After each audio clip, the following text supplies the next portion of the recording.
సుందరాయ శుభాంగాయ మంగళాయ మహోజసే సింహశైల నివాసాయ శ్రీ నృసింహాయ మంగళం. శ్రీ శ్రీ శ్రీ వరాహలక్ష్మి నృసింహస్వామి వారి సన్నిధానంలో చైత్రబహుళ ఏకాదశి గురువారం, శతభిషం నక్షత్రం, ఏప్రిల్ 24వ తారీఖు. యథావిధిగా 4 గంటల నుంచి 4:30 గంటల వరకు సుప్రభాతం జరుగుతుంది. ఇవాళ స్వామివారి సన్నిధానంలో చైత్రబహుళ ఏకాదశిని పురస్కరించుకొని చందనం స్నాన ముహూర్తం అని ముహూర్తం జరుగుతుంది. అంటే ఇవాటి నుంచి స్వామి చందనోత్సవానికి అవసరమైనటువంటి చందనాన్ని పరిగ్రహిస్తామన్నమాట. దాన్ని ముహూర్తం. ఆ కారణంగా సుప్రభాత సేవ కానీ ఆరాధన సేవలు కానీ ఉండవు. ఆర్జిత సేవలన్నీ కూడా రద్దు చేయబడతాయి. భక్తులు గమనించవలసిందిగా మనవి చేస్తున్నాను. 4:30 గంటలకు సుప్రభాతం అయిన తర్వాత 4:30 గంటల నుంచి 6:30 గంటల వరకు ప్రాతరారాధనలో భాగంగా నిత్యవేద పారాయణం, ఉపనిషత్ పారాయణం, దివ్య ప్రబంధ సేవాకాలం, అనంతరం ధూపసేవ సమయంలో చతుర్వేద పారాయణం, శ్రీరామాయణం, భారతం, భాగవతం, విష్ణు పురాణం, క్షేత్ర మహాత్మ్యం, వరాహపురాణం, శ్రీభాష్యం, భగవద్ విషయం మొదలైన గ్రంథాలన్నీ పారాయణం చేయడానికి ఉపక్రమిస్తారు. అనంతరం బాలభోగ నివేదనం అయిన తర్వాత నిత్యహోమం, బలిహరణం అయిన తర్వాత మంగళాశాస్త్రం, చాత్మల గోష్ఠి, తీర్థ వినియోగం అయిన తర్వాత చుట్టు సన్నిధిలో మంగళాశాస్త్రం పూర్తి చేసుకున్న తర్వాత సుమారు 6:30 గంటల ప్రాంతంలో స్వామివారి సన్నిధానంలో చందనం అరగతీయడానికి ఉపయోగించేటువంటి చందన దారు ఖండాన్ని స్వామివారి సన్నిధానంలో ఉంచి దానికి అర్చన చేసి వేడా ప్రదక్షిణ పూర్వకంగా చందనం స్నానం దగ్గరికి వస్తాం. అక్కడ విశ్వక్సేనారాధన, పుణ్యాహవాచనం జరిపించుకొని మళ్ళీ వేడా ప్రదక్షిణ పూర్వకంగా స్నానం దగ్గరికి వచ్చి చందనం అరగతీయడం ప్రారంభిస్తాం. ప్రధాన అర్చకుల వారు అరగతీస్తారు, ముహూర్తం చేస్తారు. తర్వాత స్థానాచార్యుల వారు ఆ ముహూర్తం అయిన తర్వాత ఆ గ్రహించిన చందనాన్ని మళ్ళీ బేడా ప్రదక్షిణ పూర్వకంగా స్వామివారి సన్నిధానంలో ఉంచి అక్కడ ఆరాధన జరిపించి మంగళ నీరాజనం జరిపించి తర్వాత అప్పుడు ఈ చందనం, ఈ అవసరమైన చందనం సుమారు 125 కేజీల చందనాన్ని గ్రహించడానికి సిద్ధపడినటువంటి శ్రీకార్యపురులందరికీ వాళ్ళకి దీక్షా వస్త్రాలు ఇచ్చి వారికి చేత చందనం తీయడం ఆరంభింపడం జరుగుతుంది. ఈ కార్యక్రమం సందర్భంగా ఈరోజు సుమారుగా 6:30 గంటల ప్రాంతంలో ముహూర్తం ఉంటుంది. 7 గంటల నుంచి దర్శనాలు ఆరంభమవుతాయి. దీన్ని భక్తులు గమనించవలసిందిగా మనవి చేస్తున్నాను. 7 గంటల నుంచి సర్వదర్శనం ఆరంభమవుతుంది. దానితో సమాంతరంగా ఈ చందనం తీయడం జరుగుతుంది. 7 గంటల నుంచి మధ్యాహ్నం 11:30 గంటల వరకు సర్వదర్శనం కొనసాగుతుంది. 11:30 గంటల నుంచి 12:15 గంటల వరకు రాజభోగ నివేదనం, మహానివేదనం. ఈ సమయంలో భక్తుల యొక్క దర్శనము నిలుపుదల చేయడం జరుగుతుంది. ఏకాదశి గురువార ప్రయుక్తమైనటువంటి ఆస్థాన సేవాకాలం ఈ సమయంలో జరుగుతుంది. 12:15 గంటల నుంచి 2:30 గంటల వరకు సర్వదర్శనం కొనసాగుతుంది. 2:30 గంటల నుంచి 3 గంటల వరకు మధ్యాహ్నం విరామం. ఈ సమయంలో భక్తుల యొక్క దర్శనము నిలుపుదల చేయడం జరుగుతుంది.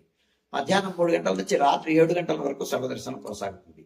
సాయంకాలం 5 గంటల నుంచి 5:30 గంటల ప్రాంతంలో ప్రధానాలయంలో సహస్రనామార్చన జరుగుతుంది. ఆస్తికులైనటువంటి భక్తులు దాన్ని తగిన రుసుము చెల్లించి సంప్రదాయ విస్తృతానంతో పరిమిత సంఖ్యలో భాగస్వాములు కావచ్చు. రాత్రి 7 గంటల నుంచి 8:30 గంటల వరకు రాత్రి ఆరాధనలో భాగస్వాములు కాగూరు వారు దానికి తగిన రుసుము చెల్లించి సంప్రదాయ విస్తృతానంతో పరిమిత సంఖ్యలో భాగస్వాములు కావచ్చు. రాత్రి 8:30 గంటల నుంచి 9 గంటల వరకు సర్వదర్శనం కొనసాగుతుంది. 9 గంటలకు ఏకాంత సేవ కవాట మందనంతో ఈనాటి కార్యక్రమం సుసంపన్నమవుతుంది.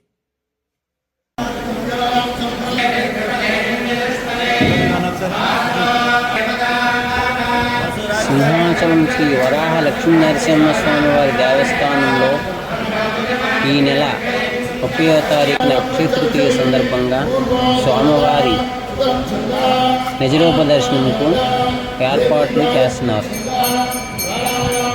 ఈ మేరకు గురువారం ఏకాదశి సందర్భంగా గంధపు చెక్కలకు ప్రత్యేక పూజలు నిర్వహించి గంధం అరగదీసే కార్యక్రమాన్ని ఆలయ అర్చకులు ప్రారంభించారు.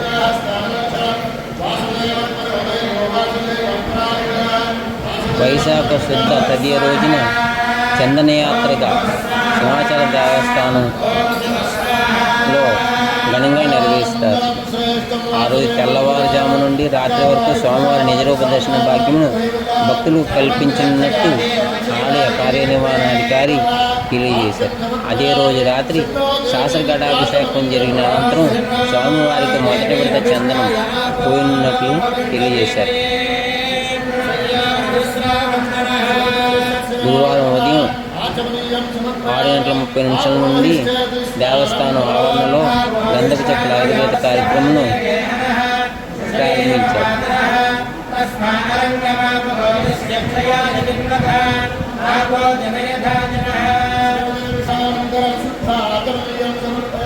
రెండవ విడత గంధపోత జ్యేష్ఠ పౌర్ణమి రోజున, 4వ విడత చందన సమర్పణ ఆషాఢ పౌర్ణమి రోజున నిర్వహించినట్టు ఆలయ కార్యనిర్వహణాధికారి తెలియజేశారు. ఈ కార్యక్రమంలో భక్తులందరూ పాల్గొని స్వామివారి నిజరూప దర్శనాన్ని తిలకించి ధన్యులు కావాలని కోరారు.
గురూణాం సాధకేంద్రాణాం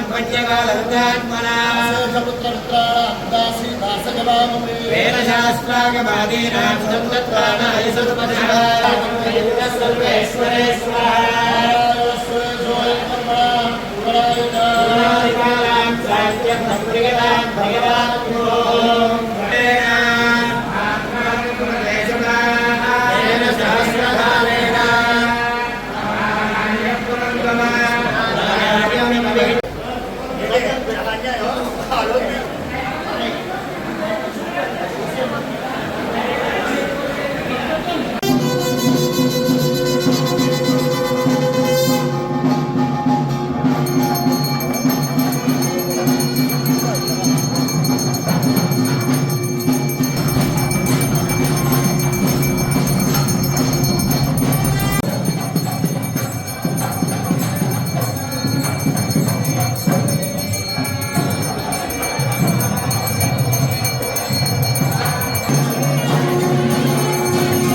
కేజీన తీయాలా రోజంతా సరిపోతాయి.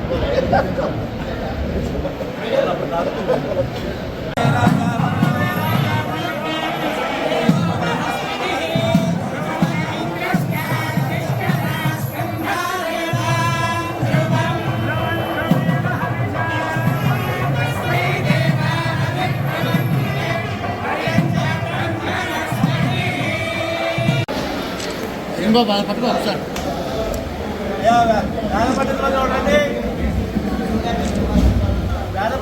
రండి అధ్యాపకులు రండి.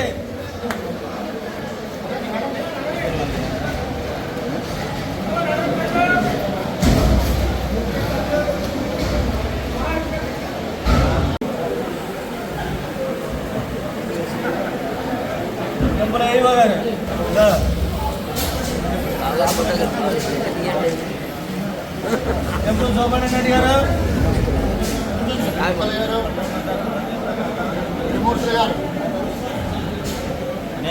మీ ముగ్గురు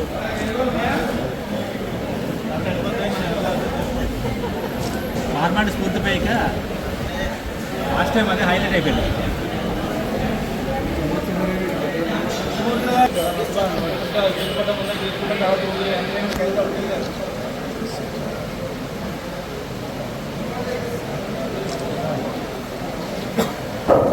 కావాలి ఇది కావాలి. కొత్త నాయకుడు కొత్త నాయకుడు పిలండి లక్ష కోట్లు అయింది కాదు.